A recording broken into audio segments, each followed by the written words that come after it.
Hi, my name is Pip Coombs. I'm a self-published author and this is my debut novel, The Hunted, which is the first book in the Phoenix series.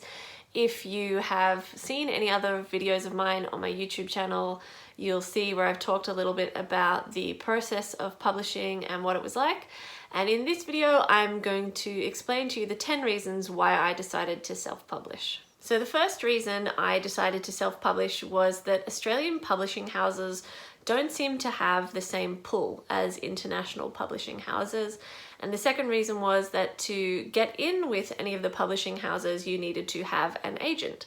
And everywhere that I researched, all literary agents were not accepting new clients or new manuscripts. The third reason why I self-published was I actually wanted to retain creative control. So I wanted to own the characters, I wanted to own the rights to everything, and I mean, I doubt that anything will ever come of it, but I still want to retain creative control. I want the story to play out my way, and I was unwilling to compromise in certain areas where you would potentially have to compromise if you were a published author. The fourth reason I decided to self-publish was about artist reimbursement, so royalties and payments and things like that. So even if you go through a publishing house, there is a certain level of editing that's expected when you hand in your initial manuscript or to get them to consider it.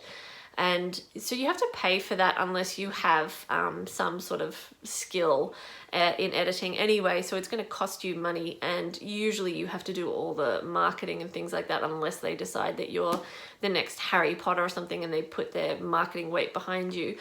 And basically I have been told that when you traditionally publish a book, generally you're lucky to get, you know, around the $1 per book mark. And I just thought that's a big pile of bullshit, because the amount of effort and time that goes into writing a book, I don't think people really understand when they buy a book. And I understand why people search for like the cheapest method, but they should also be looking at what method is actually going to support the artist. But that's another story for another day. But basically, to me, the idea of only getting $1 for every copy sold is bullshit, because I mean, realistically, if you look at the average number of books that an average author sells, it's like nothing. Reason number 5 is that I wanted to control the release dates. So with a traditional publishing house, sometimes if you are releasing a series, what they will do is make you release 1 book per year. I want to be able to release them faster than that, particularly for the first couple, because like book 2's pretty much finished, book 3 I've at least written the first draft, and book 4 I've at least got an outline going. So I want to kind of get them going reasonably fast, but also I don't want a deadline. So if life gets in the way and for whatever reason I can't finish those books by a particular timeline, I don't want to be having someone with a gun to my head saying, you said you were going to have this book published by July 20th. Well, it's life, man. Reason number 6 is that generally as a author, you have to do all the marketing, or at least the vast majority of it yourself.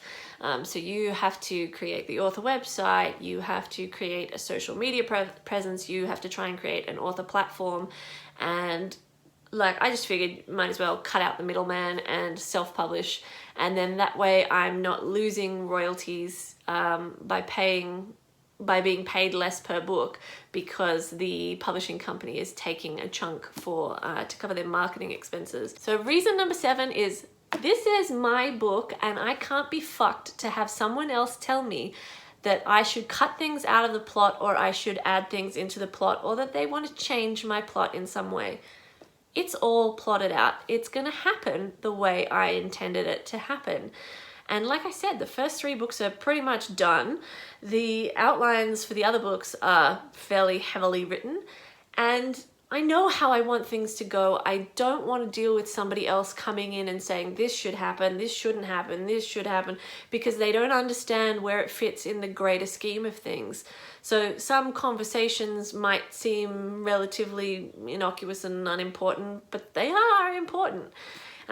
So I didn't want to deal with that, but I mean, I'm super open to people giving me,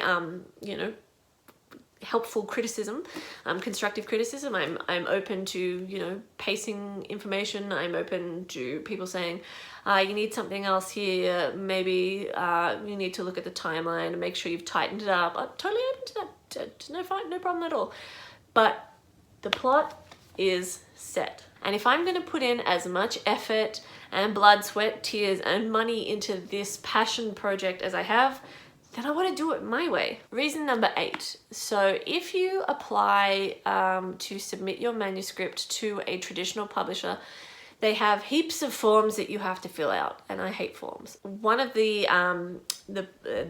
points on the form basically says what kind of existing author platform have you got, how many followers have you got, and I didn't have an existing author platform. I've only recently started this YouTube channel. I've only recently started my Instagram page, which is @PipCoombs, and I did that because I wasn't ready to go down that pathway, and I work a very time-consuming job, and I wanted to focus on the writing.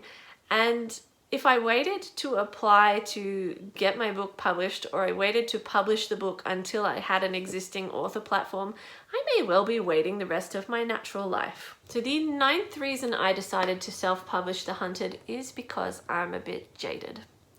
So if you watch Artifact, which is a documentary movie by 30 Seconds to Mars, so they obviously are the prime group that is discussed in the documentary, but they also interview a bunch of other artists, and it pretty much confirms how I feel about a lot of like publishing houses and record companies, that the contracts they give you are essentially designed to screw the artist. And so watching that movie just really strengthened that belief. And I understand that these publishing companies have to make money. Like, I get it. I'm a small business owner. I get it. You've got to make money somehow.